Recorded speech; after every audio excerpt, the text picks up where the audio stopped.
Quick Count itu adalah pusatnya kejahatan, kumpulan para penipu-penipu yang berkedok intelektual. Itu bukan menurut saya. Menurut Prabowo Subianto memang Quick Count itu kelompok pembohong, penipu. Dan itu dimuat di media ya? Dan itu sudah disosialisasi oleh Gerindra di seluruh Indonesia. Jadi kalau bicara Quick Count, lembaga survei, Prabowo adalah satu-satunya tokoh yang sudah melakukan sosialisasi bahwa ini kelompok penipu ulung, pembohong besar. Itu kapan disampaikan oleh Prabowo? Tahun 2019, tahun 2014. Masih ada jejak digital? Datanya di BBC London, bukan media abal-abal, di berbagai media nasional juga. Jadi rakyat sudah tahu.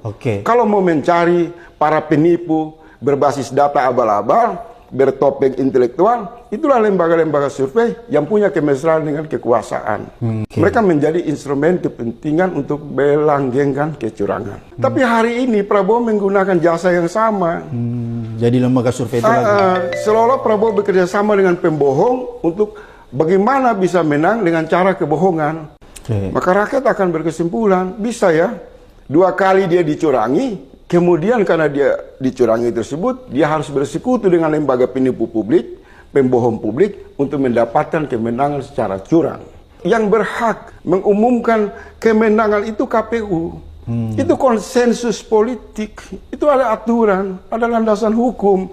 Tiba-tiba ada satu kelompok yang hanya punya kedekatan dengan dinasti politik, lembaga-lembaga survei itu menyajikan Quick Count secara terbuka yang sampelnya diambil hanya dari 2.000 TPS. Tidak mewakili hampir 1 juta TPS yang tersebar di Indonesia. Sangat tidak mewakili. Dan saya mau kasih tahu, 2.000 TPS itu diduga kuat adalah TPS siluman, TPS hantu. Karena mereka tidak umumkan di mana adresnya. Dan apa faktanya? Terungkap di layar televisi. Ternyata hasil Quick Count itu sudah dirancang pada tanggal 13. 1 hari sebelum tanggal 14. Itu sekarang beredar di seluruh media sosial. Artinya apa? Ini satu desain penipuan dari watak politik dinasti yang selama ini sudah secara terang dan tegas disampaikan oleh para akademisi, guru besar, para pakar hukum. Jadi tindakan Quick Count ini adalah pembenaran bahwa dinasti politik terlalu jauh bergerak memandu kecurangan bernegara, kecurangan berdemokrasi yang dapat mengancam. Dan apa yang terjadi hari ini itu terkonfirmasi lewat film itu ya? Iya, Dirty Vote. Jadi survei-survei, bansus-bansus, semua proses intimidasi politik, diskriminasi politik. Hari ini terbukti.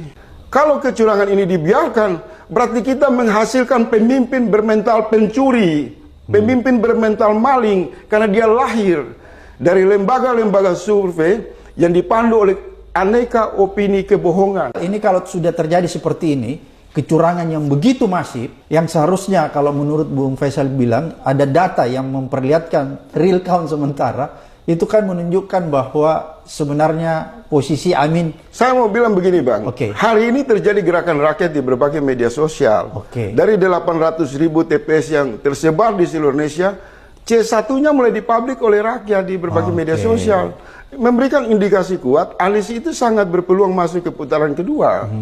Bahkan unggul di atas 60%. Silakan lihat di Twitter, lihat di Instagram, lihat di YouTube. Rakyat berpartisipasi, memberikan bukti. Ini loh TPS ini Anies menang, TPS ini Anies menang. Sementara kelompok yang mengusung Prabowo dengan menggunakan instrumen lembaga-lembaga survei itu hanya berbicara dalam topeng-topeng akademis yang tidak bisa menunjukkan fakta.